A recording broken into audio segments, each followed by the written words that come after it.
Alright, so today I'm going to be doing the lower control arms on my BMW 525i 1995, also known as an E34. So I needed to do the lower control arms because the ball joint on this side is bad, which I've kind of known about. Best way to test is you do one hand at 9 o'clock, one hand at 3 o'clock. You start moving it. You can see that it does have some movement to it.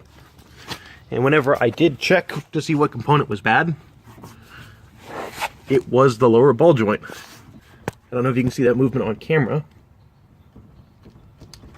but the ball joint is moving. So first things first, you want to get your wheel off.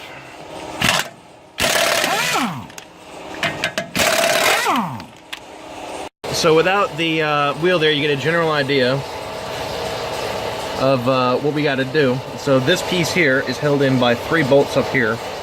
This all has to come off, as well as that bolt there, and then there's 1 bolt right back here. Right now, I'm going to take the tie rod end off. This one has to be replaced. As you can see, it's pretty busted. And this one is a 17 millimeter, but it will vary on size depending on manufacturer.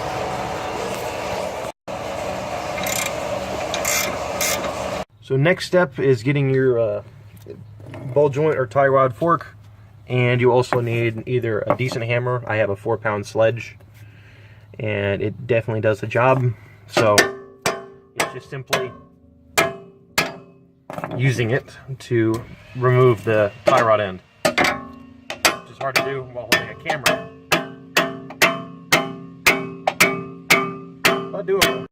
When sometimes it doesn't work the first time, a floor jack and a sledge and a ball joint puller works. Okay, now that you got that free, the next step would be to tackle that bolt right there and that bolt up front here. Just out of convenience, I find this one easiest to get off with an impact gun.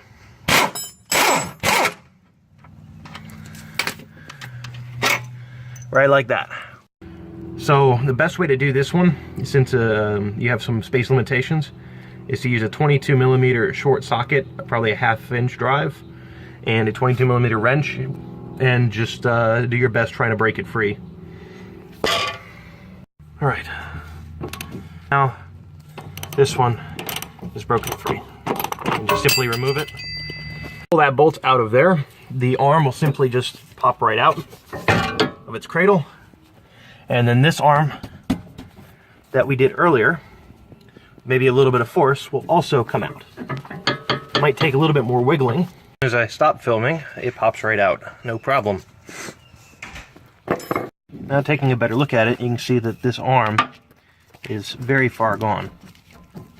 It's also a no-name brand, Chinese arm, so I'm going to be replacing it with Moog lower control arms.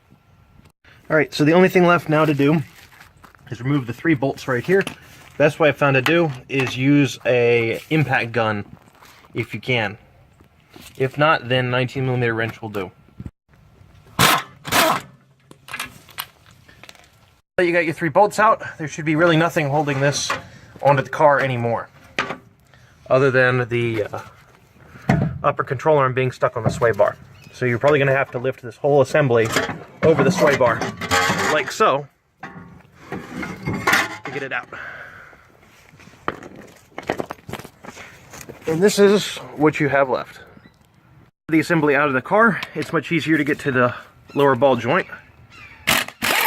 It should just come off like right like that. And then you will have to hammer this out either on a vise or some other method. Alright, so there's probably a better way to remove this, but I have it locked in the vise, and I'm just going to be using this ball joint fork, or tie rod end fork, to remove the ball joint. Alright, so I was able to get the old arm off. You can see it's pretty busted. And there's the new arm. So, next is installing it. So while I had the other control arms out, I figured I might as well replace the inner tie rod, or outer tie rod. It's just one assembly.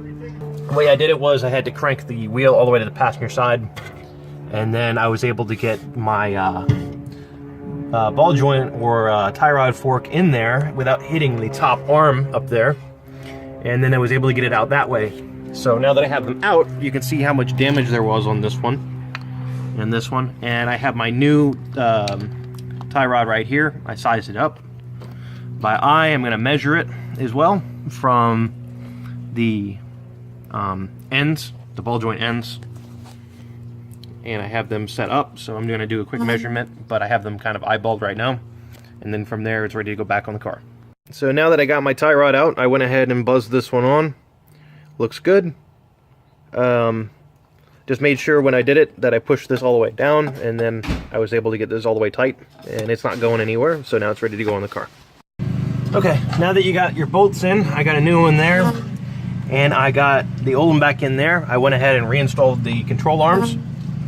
So now what I'm going to do is I'm going to also install the tie rod in, since I did that, and then I'm going to bolt that up to the assembly here.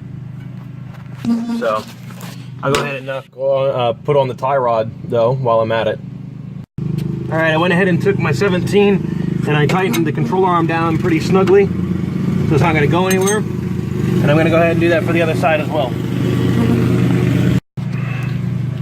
Alright, now that you got most of the things at least installed, go ahead and start threading the bolts into the bottom of the strut housing so that you can start attaching everything permanently. Alright, so now that you got the tie rod installed, go ahead and tighten it down. I'm also going to be I already hand tightened the bolts on here on the bottom. I'm going to go ahead and run those in with the impact gun. And then the next thing to do would be tighten down this bolt for the rear control arm and the front control arm. Alright, I got that bolt in. I got the tie rod bolt in. Well, nut in. I got the 3 tightened on the bottom of here. And I also got the control arm I'm currently tightening.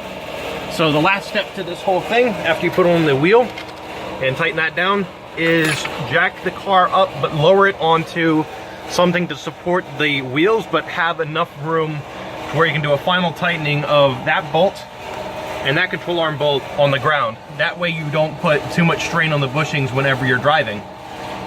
So after that, you are done, and you can either do the other side if you haven't done it yet.